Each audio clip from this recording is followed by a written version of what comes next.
Dinesh Lal ji film अभिनेता। अच्छा। ये बहुत पहले बिरहा गाते थे। हाँ। तो इनको भी मैंने बुलाया था अपने मंच पर। अच्छा। हाँ, उनका भोजपुरी विधा की निरहुआ सटल है गाने का प्रमोशन हम लोगों ने किया था। अरे मट्टिए में झूमेला किसान बिहान होला मट्टिए में, मट्टिए में झूमेला किसान बिहान होला मट्टिए में, मट्टिए में, मट्टिए में, मट्टिए में ये साहेब मट्टिए में, मट्टिए में झूमेला किसान बिहान होला मट्टिए में। और एक भाई करे सीमावा पे रखवारी, सीमावा पे रखवारी, सीमावा पे रखवारी, दूसरा चलावे घरे फरसा कुदारी, फरसा कुदारी भैया फरसा कुदारी, और दोनों के बदेश पर ध्यान। जैसे मीडिया के लोग पहुंचाना चाहते हैं हमारे अकरम साहब कि दोनों के बाद देश पर ध्यान बिहान होला मट्टिए में, मट्टिए में झूमेला किसान बिहान होला मट्टिए में। कि हमारे भैया वतन के सिपाही हम किसानी करावल करीले, हमारे भैया वतन के सिपाही हम किसानी करावल करीले, तब भैया सीमावा पे काट गर्दनमा, भैया सीमावा पे काट गर्दनमा, हम फसलिया कटावल करीले।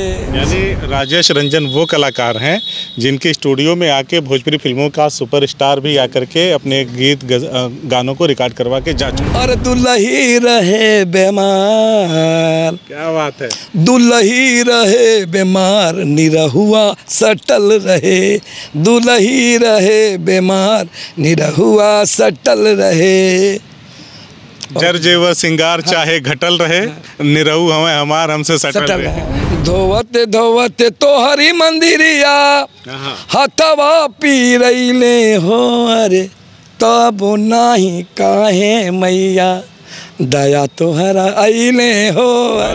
भोजपुरी सम्राट भरत शर्मा व्यास जी, उनके साथ मैंने करीब 10 मंच किया है मैंने।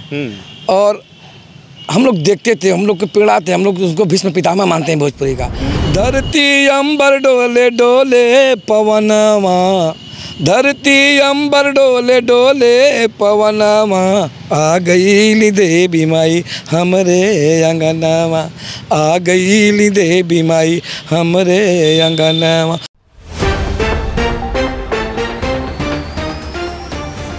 किसी ने क्या खूब कहा है, किसी को घर से निकलते ही मिल गई मंजिल और कोई हमारी तरह उम्र भर सफ़र में रहा। जी हाँ, ये वो लाइनें हैं जिसमें पूरे जीवन का सार छिपा है। साथियों, बता दूं कि इस वक्त आजमगढ़ ज़िले में हूँ, कुंवर सिंह उद्यान में, और हमारी मुलाकात यहाँ पे एक ऐसे कलाकार से हो रही है जो पिछले 34 साल से कला के क्षेत्र में, संगीत के क्षेत्र में झंडा गाड़े हुए हैं और आजमगढ़ की आवाज़ को सिर्फ भोजपुरी बेल्ट ही नहीं पूरे देश और दुनिया में बिखेर रहे हैं। देर न करते हुए स्वागत करूंगा राजेश रंजन जी का, जो पिछले 34 सालों से इस फील्ड में हैं, गीत संगीत के फील्ड में हैं। ब्लू नाइट ऑर्केस्ट्रा इन्होंने बनाया हुआ है और जिसकी ख्याति दूर दूर तक है। देर न करते हुए इनसे बातचीत करेंगे और पूरे सफ़र पे इनकी चर्चा करेंगे कि कब इन्होंने शुरू किया, क्या क्या परेशानियां आई, क्योंकि 34 साल का सफ़र कोई आसान सफ़र नहीं होता। बहुत बहुत स्वागत है एक बार फिर से। कैसे हैं? मैं आप सर ठीक हैं सर।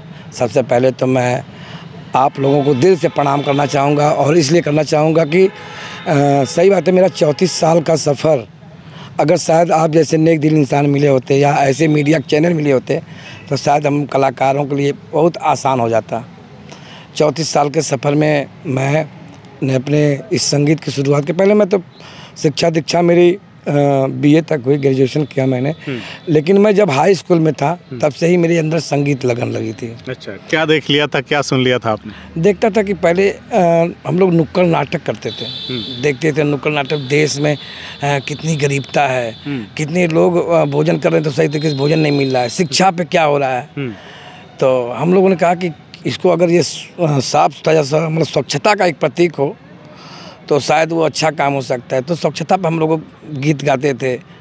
तो धीरे धीरे गाते गाते हम लोगों ने सीखा रंगमंच से, फिर हम संगीत में आए। फिर हमने संगीत में देखा कि आजमगढ़ में कोई संगीत का ऐसा माहौल नहीं है जिससे आदमी को मनोरंजन मिल सके। अच्छा। तो मनोरंजन के लिए पहले हम लोग नाच पचगोइयाँ आती थी, हम लोग देखने जाते थे, पुरानी विधाओं को जो विलुप्त हो रही थी आज। जी जी। लेकिन सर बहुत अच्छा लगता था। तो आदमी जाते थे सर, हज़ारों हज़ार भीड़ लगी रहती थी, गांव में कहीं होता था, लोग देखने के लिए उत्सुक रहते थे, देखते थे, एंजॉय लेते थे। और उसके बाद फिर देखने के बाद एक ऐसा होता था कि हमारी उस दिन मानसिक इंद्रियां जो दिन संतुष्ट हो जाती थी। तो ऐसा लगा कि हाँ, ये संगीत भी, इस विधा को हम लोग को अपनाना चाहिए और शायद हो सकता है इससे हम लोग की उम्र भी बढ़ सकती है। बिल्कुल सही बात। तो संगीत से फिर हम लोग जब गुरुओं से मुलाकात हुई तो शिक्षा दीक्षा हमने संगीत से प्रभाकर किया, सीनियर डिप्लोमा किया और प्रयाग। यानी ऐसे ही संगीत में नहीं आए, पूरी तरह से स्थापित होकर के सारी शिक्षा दीक्षा लेकर के। जी, ऐसे ही मैं चलता रहा। तो मेरी खास तौर से माइनॉरिटी के लोगों से बहुत मुलाकात हुई शुरू से। मेरे शाहिद भाई थे और मेरे नौशाद भाई थे और एक हमारे सज्जाद चाचा थे, ढोलक बजाते थे। शाहिद भाई हैं, पैड बजाते थे। अच्छा राजेश भाई, कभी घर वालों का विरोध नहीं हुआ? क्योंकि आज भी हम देखते हैं कि अगर कोई लड़का कह दे कि मुझे संगीत के क्षेत्र में जाना है तो लोग कहते हैं कि गाना बजाने जा रहे हो, नचनिया बनोगे और तमाम चीज़ें कहते हैं, आज के दौर में भी रोकते हैं, है ना? तो उस वक्त कैसा माहौल था? घर पे विरोध नहीं हुआ? सर घर पे तो बहुत विरोध हुआ, बहुत विरोध हुआ। मैं घर में अपने जब शुरू करता था गाना, आलाप वगैरह करता था, वो लोग कहते थे अरे झूठे चिल्ला था। फिर लोग कहते थे अरे नचनिया पदनिया होगा। फिर मेरी एक पान की शॉप थी, मेरे पिताजी, मैंने गरीबी देखा है सर, मैंने गरीबी देखा है। और आज भी जो गरीब मिल जाता है तो मेरे जेब में अगर जो भी 10-5 रहता है मैं उसका दान कर देता हूँ। और तो मतलब मुझको लगता है कि गरीबी से कौन आदमी उठा है। मैंने बहुत गरीबी से उठा है। पान की शॉप पे बैठता था, धीरे धीरे छोटा छोटा गाता था तो सभी लोग सुनते थे। फिर मेरे पिताजी कहते थे कि नहीं, नचनिया पदनिया नहीं बनना है तुमको। लेकिन मेरी मम्मी जी कहते थे कि गा बेदा का भैला। माँ सपोर्ट करती है ना? हर जगह ये मैंने सुना है, जहाँ भी मैंने किसी कलाकार से बात किया, अगर पिता ने विरोध किया तो माँ सपोर्ट करती हैं। जी जी, माँ तो मेरी माँ, और माँ तो जिसके पास माँ है उस माँ की ममता तो सब पर एकदम रहती है। तो माँ ने किया। फिर मैं छोटा एक भजन का कार्यक्रम किया, नवरात्रि चल रहा था और नवरात्रि में मैंने एक भजन का कार्यक्रम रखा, प्रेम भजन के। तो वहाँ पे सभी लोग जुटे, तो अच्छे अच्छे लोग जुड़े। तो जब उस दिन का कार्यक्रम हुआ, मैंने भजन गाया निमिया की डार का। हम लोग भरत शर्मा को सुनते थे। साहब सुना दीजिए। कल मेरा एक एल्बम शूट हुआ है और लॉन्च हुआ है, देवी माई अहली हमरे आंगनवा। सुना दीजिए पूरा। धरती अंबर डोले डोले पवनवा, धरती अंबर डोले डोले पवनवा, आ गई देवी माई हमरे अंगनवा, आ गई देवी माई हमरे अंगनवा, हमरे अंगनवा हो हमरे अंगनवा, आ गई देवी माई हमरे अंगनवा। ये नवरात्र का माहौल है। एक भक्त उस माँ से कह रहा है कि माँ अभी कोनो व्यवस्था ना कहनी है, पता ना चल नवरात्रि आ गई और नवरात्रि में दर्शन हो गए तुम्हार।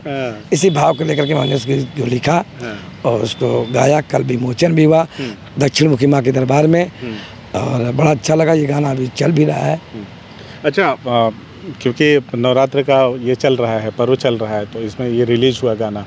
अब तक ये सवाल बड़ा आसान है, बहुत ही मुश्किल है, क्योंकि आपके लिए मुश्किल, मेरे लिए तो आसान है पूछना। अब तक कितना आपने शोज़ किया होगा?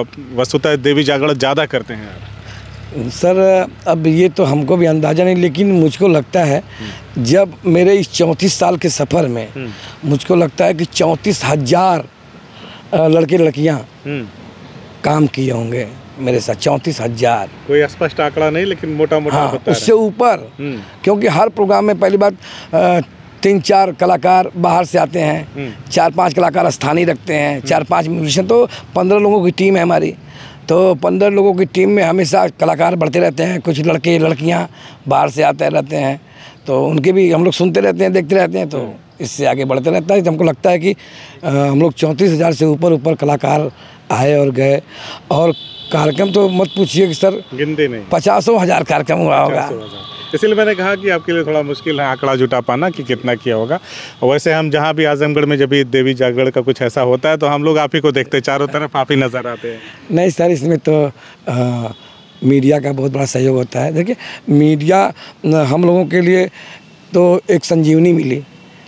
इसके पहले भी बहुत लोग थे, लेकिन जो CIB न्यूज़ मैं देखा मेरे इस सफ़र में मुझको लगता है कि 20 साल बाद, मैं 34 साल इस सफ़र हुआ, 34 साल के बाद मुझको लगा कि 20 साल के बाद CIB न्यूज़ चैनल के माध्यम से एक बार हम लोग का कार्यक्रम के में पहुँचे तो CIB न्यूज़ के लोगों ने पूछा, देखा कि जागरण को, तो उन्होंने मेरा हौसला अफजाई किया, नहीं आप ऐसे ऐसे भजन गाते रहिए और आते रहिए, हम लोग आपको मार्केट में लॉन्च करेंगे।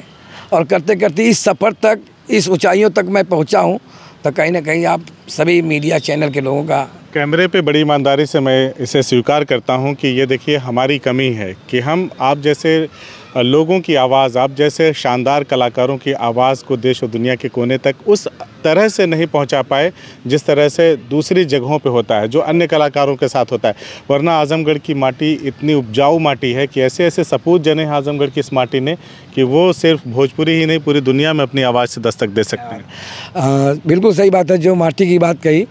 तो मैं सिर्फ आपके चैनल से यही कहूँगा कि अरे मट्टिए में झूमेला किसान, अरे मट्टिए में झूमेला किसान, बिहान होला मट्टिए में, मट्टिए में झूमेला किसान, बिहान होला मट्टिए में, मट्टिए में, मट्टिए में, मट्टिए में ये साहेब, मट्टिए में, मट्टिए में झूमेला किसान, बिहान होला मट्टिए में। और एक भाई करे सीमावा पे रखवारी, सीमावा पे रखवारी, सीमावा पे रखवारी, दूसरा चलावे घरे फरसा कुदारी, फरसा कुदारी भैया फरसा कुदारी, और दोनों के बाद देश पर ध्यान।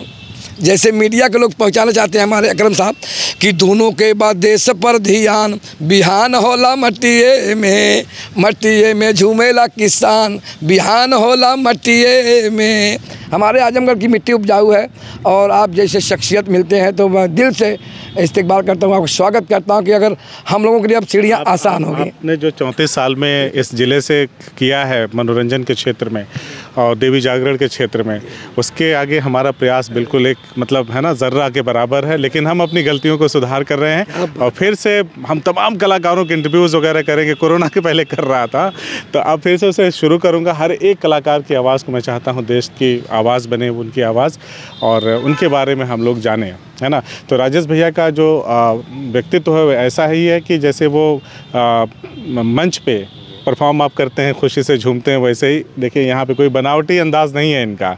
अच्छा, फिर कितने कलाकारों के साथ आपने काम किया होगा? कलाकारों से तात्पर्य ये है कि जैसे बड़े बड़े स्थापित कलाकार हैं भोजपुरी के, खेसारी लाल यादव, पवन जी हैं और दिनेश जी हैं, कितने कलाकारों के साथ काम? तो पहले तो मैं ये बताना चाहूँगा कि हमारे भोजपुरी सम्राट भरत शर्मा व्यास जी, उनके साथ मैंने करीब 10 मंच किया है मैंने।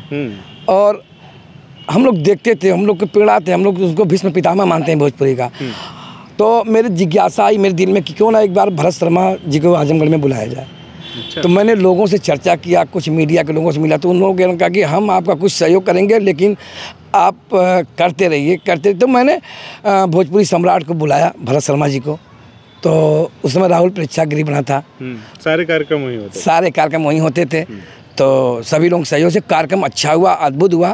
तो उस समय उनका गीत हम लोग सुने थे, धोवते धोवते तो हरी मंदिरिया हथवा पी रईले हो, अरे तब नाही काहे मैया दया तोहरा अइले हो। से शिकायत है तो शिकायत हम करते हैं, लेकिन शिकायत कहीं ना कहीं हमारे व्यक्तित्व, हमारे लोग ही उसको सुनते भी हैं। लेकिन आपने माँ से शिकायत तो फिर माँ का आशीर्वाद मिलने की चांसेस बढ़ जाते हैं। जी जी।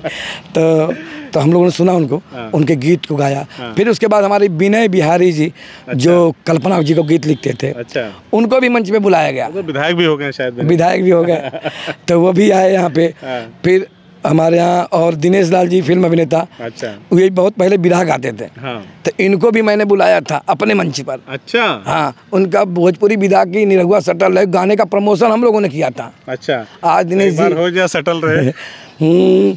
और दुल्ही रहे बीमार, क्या बात है, दुल्ही रहे बीमार निरहुआ सटल रहे, दुल्ही रहे बीमार निरहुआ सटल रहे। जर जेवर सिंगार चाहे घटल रहे, निरहु हमें हमार हमसे सटल रहे। निरहु हवे हमार हमसे सटल रहे, दुलही रहे बीमार, निरहुआ सटल रहे। इस गाने को हम लोग प्रमोशन किया था। अच्छा। उनको बुलाया, विधिवत साल अंग वस्त्र देकर सम्मान किया। फिर उसके बाद तब इतने बड़े स्टार नहीं थे? नहीं, तब स्टार नहीं थे। फिर हम लोगों ने रवि किशन जी को सुना। अच्छा। रवि किशन जी बॉलीवुड में, वो भी अब सांसद हैं। और अब ये तो हो रहा कि अब ये लोग इतने बड़े ऊंचाइयों तक गए, तो शायद आजमगढ़ से कलाकारों को कुछ प्रतिभा को उनको निखारना चाहिए था। लेकिन जो ऊंचाइयों पर पहुंच गया, फिर पीछे वालों को भूल जाता है कि उनके साथ भी हम लोगों ने कदम से कदम मिला के चला कि अगर वो हमारे सीनियर, उनका अच्छा गाना आया तो उनके साथ लग करके उनके साथ खड़े हों। हम लोगों ने खड़े हुए, हम लोगों ने अपना 1000-2000 खर्च भी किया, उनका प्रमोशन किया। और फिर आज वो लोग फिल्म इंडस्ट्री में हम लोग को भी कहीं स्थान भी नहीं मिलता।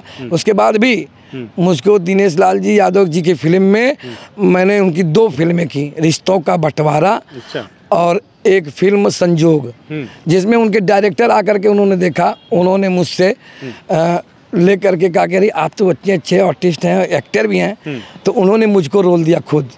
तो उस रोल में मेरी भूमिका रही, अच्छा हुआ। फिर खेसारी लाल जी के साथ, खेसारी लाल जी मेरे घर आपके घर पे आए और 3-4 घंटा रहे, वो भी आधी रात को? जी। तो खेसारी इसलिए नहीं आए ताकि भीड़ भाड़ लग जाएगा ना। जी। तो खेसारी जी आए, उनके फिल्म में रिश्तों का, इसमें रंग दे बसंती, उसमें मुझे उन्होंने एक्टर का रोल दिया। अच्छा रोल निभाया मैंने। फिर मेरा गीत भी उन्होंने सुना। उन लोग का भी गीत हम लोगों ने, बोलबम का नहीं हुआ था तो हमारे स्टूडियो में हुआ। अच्छा। तो यानी राजेश रंजन वो कलाकार हैं जिनके स्टूडियो में आके भोजपुरी फिल्मों का सुपरस्टार भी आकर के अपने गीत गानों को रिकॉर्ड करवा के जा चुके हैं। जी। और यहाँ तक कि गोपाल राय जी एक अच्छे शख्सियत हैं, बहुत अच्छे गायक हैं जी।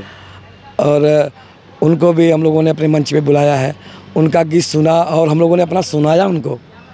कोई बचा नहीं है? कोई बचा नहीं। और अब हम लोग को लोग बुलाते हैं कहीं और सर, जैसे आप लोग मेरी बात पहुंचाते हैं, लोग देते हैं तो बोलते हैं कि नहीं राजेश रंजन को भी बुलाना चाहिए मंच पे। तो गढ़ा महोत्सव, ऐसे तमसा महोत्सव, ऐसे कई बड़े महोत्सव में हम लोग जा करके गा भी लेते हैं। ये आप कहीं ना कहीं से मीडिया का आशीर्वाद है। अच्छा राजेश जी, एक बात हमें बताइए कि जैसे 34 साल पहले आपने जब शुरू किया तो उस वक्त घर पे भी विरोध हुआ, बाहर के लोग नई चीज़ों को एक्सेप्ट करने में थोड़ा टाइम लगाते हैं, लेकिन आपके मन में एक धुन सवार थी कि जो बाहर जाकर ऑर्केस्ट्रा के कार्यक्रम देखते हैं, देवी जागरण के कार्यक्रम देखते हैं, मैं उसे आजमगढ़ से करूंगा। तो उस वक्त माहौल दूसरा था। आज तो मैं देख रहा हूँ बहुत सारे कलाकार, नवोदित कलाकार आ रहे हैं और तमाम अलग अलग विधाओं में गाना गा रहे हैं। आजमगढ़ से स्टूडियोज़ वगैरह बहुत सारे खुल गई हैं जो गानों को रिकॉर्ड यहीं पे हो रहा है। तो ये कितने शुभ संकेत हैं संगीत के लिए? इस संगीत के लिए अच्छे शुभ संकेत हैं। कलाकारों का माहौल बढ़ेगा तो अच्छे लोग देखेंगे, सुनेंगे, और ये तो हमारे लिए आजमगढ़ के लिए गर्व की बात है।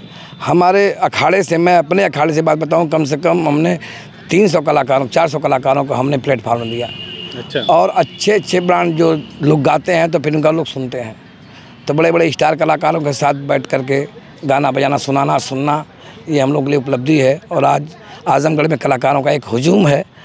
और थोड़ा सा ये देखा जाए कि कला को एक कला की तरीके से देखा जाए और कला की तरीके से परोसा जाएगा, बिल्कुल सही बात, तो समाज में कुछ अच्छी कृतियाँ दिखने को आएंगी। तो अब थोड़ी सी माहौल को कुछ लोग क्रिएट कर रहे हैं, गड़बड़ कर रहे हैं, अश्लीलता। तो इसके लिए मैं अश्लीलता का बहिष्कार करता हूं कि हम लोग अश्लील गीत नहीं गाएंगे। राजेश रंजन हमारे मंच से खुलेआम कह सकते हैं कि उन्होंने कभी कोई अश्लील गाना नहीं बनाया? नहीं गाया ही नहीं अश्लील गाना। अच्छा। और जहाँ भी हम लोग समाज से जुड़े रहे, समाज के लिए गाए कि समाज को क्या चाहिए, समाज किस तरीके से हमारा आगे बढ़ सकता है, या समाज में उनके लिए क्या शुभ संकेत हो सकता है। तो हम लोगों ने उस माहौल को शोध किया, उस माहौल को गाने का प्रयास किया, एक संदेश पहुंचाने का काम किया जो समाज के लिए हितकारी है। धमाकेदार गाना हो जाएगा। तो हमारे भैया वतन के सिपाही, हम लोग 4 भाई हैं। अच्छा। तो मेरे ही अंदर के वो संगीत की लत लग गई। लेकिन मैं बड़ा हूँ तो जब बड़ा आगे रहेगा छोटे लोग आगे जाएंगे। तो जो मुझसे छोटा है वो मिलिट्री में, आर्मी में है। अच्छा। और 2 भाई स्वास्थ्य विभाग में है। अच्छा। एक भाई संगीतकार है। जो मैं कह सकता हूँ खुद कि मैं बड़ा होने के बाद उसको, छोटा होने के बाद उसको आशीर्वाद दिया। और मेरे साथ जब मैं हारमोनियम लेके बैठता था तो वो भी आ जाता था, चारों भाई आके बैठ जाते थे। अच्छा। तो चारों गाना लगते थे। तो मैं सोचता था कि मेरा जीवन बेकार हो रहा है तो इनका जीवन बेकार ना हो, ये लोग पढ़े लिखे। तो दूसरा वाला भाई मिलिट्री में है और 2 स्वास्थ्य विभाग में है। तो सिर्फ इसके लिए कहना क्या कि हमारे भैया वतन के सिपाही, हम किसानी करावल करी ले। हमारे भैया वतन के सिपाही, हम किसानी करावल करी ले। तब भैया सिमवा पे काटे गर्दनमा, भैया सिमवा पे काटे गर्दनमा, हम फसलिया कटावल करी ले। भैया सिमवा पे काटे गर्दनमा, हम फसलिया कटावल करी ले। तो किसानों के लिए फसल जब उगती है तो एक माहौल क्रिएट हो जाता है, उसको लगता है कि मेरी फसल कितना उपजाऊ है। और किसान ही हमारे देश के लोगों को अन्न पहुंचा रहा है, तो कहीं ना कहीं किसान हमारे लिए महत्वपूर्ण है। हम उसको प्रणाम करते हैं कि जो बॉर्डर पे जवान और खेत में किसान दोनों को प्रणाम। जी जी जी। देखिए, एक अच्छी लाइन भी बन गई, बॉर्डर पे जवान और खेत में किसान दोनों को प्रणाम। और मेरे पिताजी भी, उनको लगा रहती, सुबह जाते थे खेत में, कुदाल लेकर चले जाते थे, हम लोग को लेके जाते थे। तो ऐसा ही गोभिया कोड़ा जाए, तो ऐसा ही गेहूँ हो जाए, तो ऐसा ही हो जाए। तो थोड़ा थोड़ा मतलब क्योंकि शहर में बहुत ज़्यादा खेत तो होता नहीं है, तो मेरे पास भी 7-8 बिस्सा खेत था। तो 7-8 बिस्सा में हम लोग लगते थे सुबह, और अच्छी गोभी उपलब्ध, जो मार्केट में सबसे पहले हमारे यहाँ से गोभी जाती थी। अच्छा। तो मेहनत, तो पिताजी की मैंने देखा किसानी करने का क्या माहौल है, और मिट्टी से उनका इतना लगाव रहता था कि मैं देखने के बाद वही सब हम लोग परोसते थे। चलिए, आज हमने बात किया भोजपुरी माटी के लाल ज़बरदस्त कलाकार गायक राजेश रंजन जी से, जिन्होंने ढेर सारे कलाकारों को अपने मंच से मौका दिया और 50,000 से ज़्यादा इन्होंने कार्यक्रम किए अब तक, और आगे भी ये सिलसिला बदस्तूर ऐसे जारी रहेगा। हम तमाम ऐसे कलाकारों से, हमने फिर से शुरुआत की है, तो तमाम ऐसे कलाकारों से जो आज़मगढ़ की बेहतरी, भोजपुरी की बेहतरी के लिए काम कर रहे हैं, उनसे भी बातचीत करके उनकी भी जो भावनाएं हैं, उनका जो सफ़रनामा है, उसको भी आपके सामने लाते रहेंगे। आपको हमारी और राजेश भैया की बातचीत कैसी लगी कमेंट करके ज़रूर बताइएगा। हमसे बातचीत करने के लिए बहुत बहुत शुक्रिया। थैंक यू सर, बहुत बहुत बधाई। CIB इंडिया न्यूज़ की सभी खबरों को देखने के लिए लाल रंग की बटन को दबाकर चैनल को सब्सक्राइब जरूर करें, घंटी जरूर दबाएं ताकि हमारी सभी खबरों के नोटिफिकेशंस आप तक पहुंचते रहें।